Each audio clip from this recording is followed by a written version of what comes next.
It's a sad fact of life that at some stage most of us will have to deal with a progressive, active, life-threatening illness, whether as the patient, the person who's suffering from it, or as the friend, family or carer of the patient.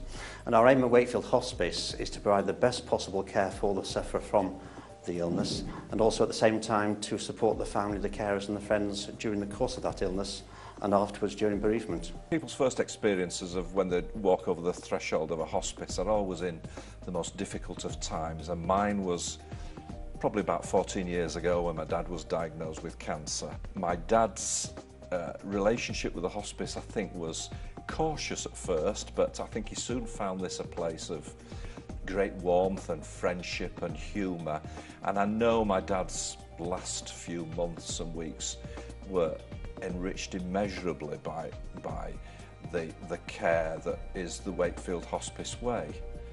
Most patients come to us for symptom control or for end-of-life care, but sometimes we do take patients for crisis respite care to give their families a break. The care that we offer is quite intensive. The idea is to get on top of symptoms, control them and then get the patient back home if we can. We also offer a service specifically for people who are living beyond their cancer, so we're supporting people who are surviving with cancer, which is really good, quite a positive thing to do. We have over 100 staff to pay for in the sense of doctors and nurses, our caretakers, our administration staff and all the other ancillary employees who we need. And nowadays it costs something in excess of £3 million each year to run this establishment. That's a big amount of money to raise, and we're ever grateful for the support of the people of Wakefield. My role is Director of Fundraising and Trading for Wakefield Hospice.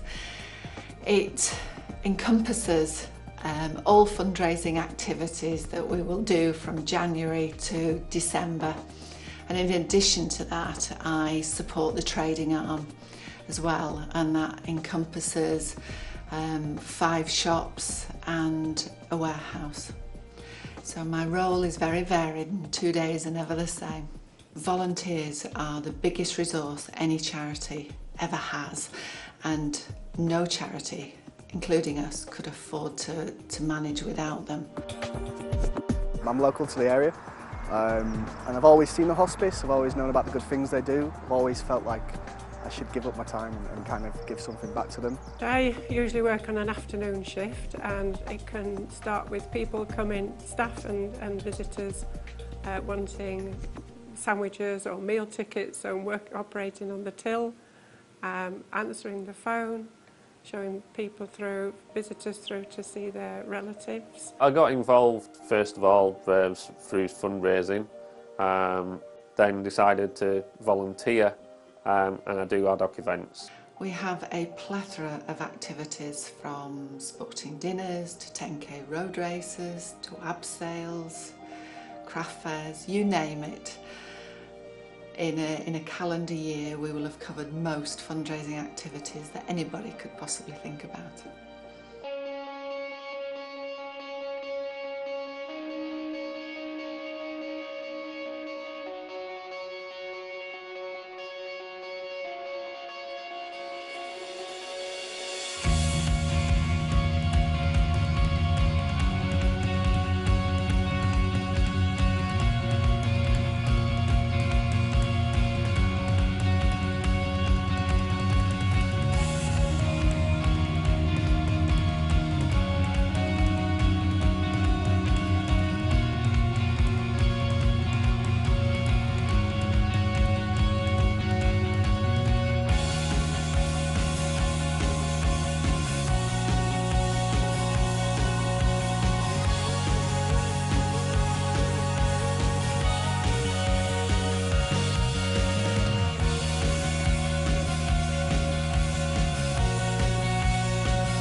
At the moment, it's about surviving and it's about maintaining essential services going forward.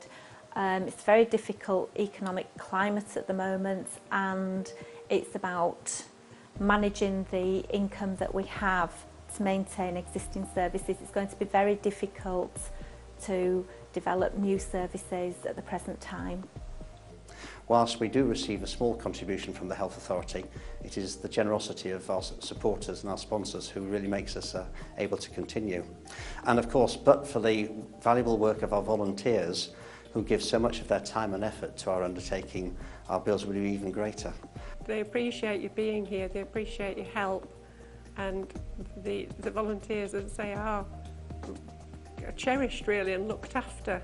You'll gain experience, you'll learn new skills, you'll learn, you'll gain new friends, new colleagues and new social kind of surroundings, which is always a plus point. It's more about providing, or giving back to the local community for myself. You're putting your time to a valuable purpose, and something like the hospice there's no better thing. 4 years ago, my company decided to give something back to the local community, and we decided to adopt a local charity. And I think to many of us, Wakefield Hospice was the obvious choice. It's brought us all together, and I would encourage any business in Wakefield to do the same as what we've done and get involved with the hospice. And you can see what a tremendous difference it makes to people's lives. It's having the correct staff, the volunteers, that will support those patients through, and their families, through a very traumatic time in their life. And ultimately, if the money is not there, then we can't offer that care. My hope for the future is that we can continue to rely on the generous support of the people of Wakefield and the active involvement of our many hundreds of volunteers, without whom we couldn't possibly operate. And that by these means we will be able to continue to provide the best of care for all the people of Wakefield.